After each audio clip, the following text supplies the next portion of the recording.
جس کا ذکر عبادت، جس کو دیکھنا عبادت، جس کے ساتھ ساتھ چلے حق، جس کی پاکی کا گواہ خود رسول خدا، جس کو ستانا نبی کو ستانا، جس کے جود و سخا پر آیت گواہ، جس کی طہارت کا اعلان حدیث قصہ، جس نے حالت رکوع میں کی زکات ادا، جو شب ہجرت تلواروں تلے سو گیا، جس پر ہو میری جان فدا، وہ ہے میرا مشکل کشا، میرا مولا علی۔ آج 13 رجب المرجب، وہ مبارک دن جب آغوش مصطفیٰ میں ابو تراب آئے، بندگان خدا کو خلیفہ، اہل ولا کو مولا، ید اللہ من اللہ، عین اللہ، وجہ اللہ، لسان اللہ، اسد اللہ، فاتح خیبر، حیدر کرار، باطل کے لیے تھا جو شعلہ بار، امیر المومنین، امام المتقین، ریاست مدینہ کے چوتھے خلیفہ۔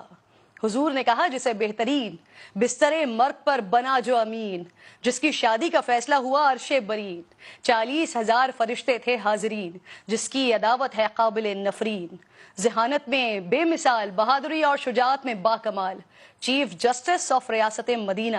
پروردہ آغوش مصطفیٰ، وارث علم الانبیاء، سپہ سالار لشکر مصطفیٰ، روحانیت کا شہنشاہ، عرب و عجم کا بادشاہ، ہر خاص و عام ان کے در کا گدا، جس نے بدر و احد جیسی سخت ترین جنگوں میں پرچم اسلام لہرایا۔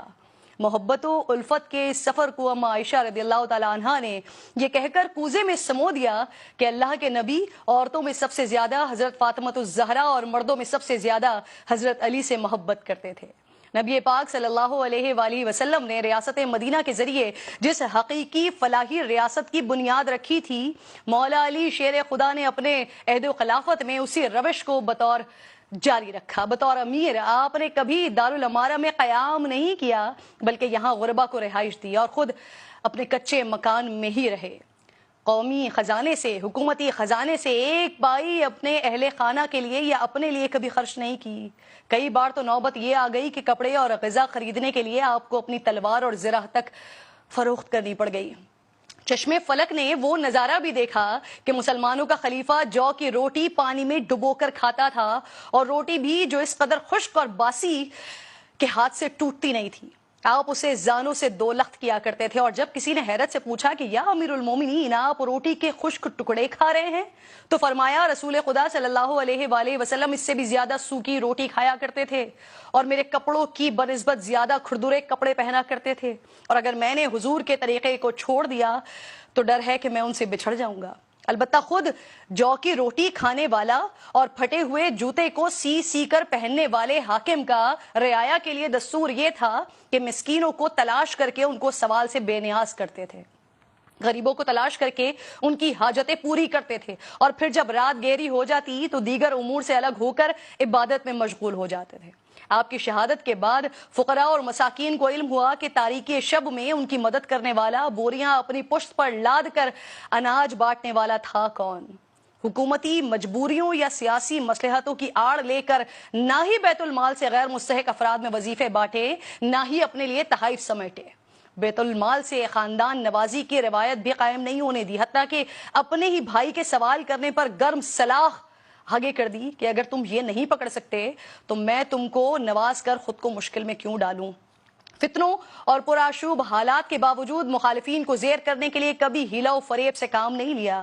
حکومتی اختیارات کو ذاتی انتقام کے لیے استعمال نہیں کیا، بہتان تراشی نہیں کی، کسی کو جرم سے پہلے سزا نہیں دی، کسی پر اس کام کا الزام نہیں لگایا جو اس نے کیا نہیں، اور سیاسی مصلحتوں کے پیش نظر مجرموں کو بھی کبھی معاف نہیں کیا۔ صوبے کی گورنری کے لیے اپنے خاندان اور قبیلے کو ترجیح دینے کے بجائے اہل افراد کی تقرریاں کی، خیانت کاروں کو عہدے سے دور رکھا، اور جنہیں منصب دیے ان کی کڑی نگرانی بھی کی، مواخذے بھی کرتے رہے۔ جس طرح دوسروں کے احتساب میں سخت تھے، ویسے ہی اپنے قانونی اور عدالتی معاملات میں بھی برابری کے قائل تھے۔ حاکم وقت اور امیر المومنین ہونے کے باوجود قاضی القضاء، جس کو موجودہ زبان میں چیف جسٹس کہا جاتا ہے، ان کے سامنے ایک عام فرد کی حیثیت سے جاتے تھے، بار بار طلبی پر حاضر ہوتے۔ قاضی امیر کے عہدے سے مروب نہیں ہوتا، اور امیر بھی فیصلہ اپنے خلاف آنے پر اسے خوش دلی سے قبول کرتے۔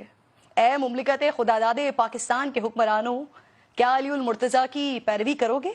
ان کے طرز حکمرانی کو اپناؤ گے؟ ورنہ جن حالات میں 70 سالوں سے ہیں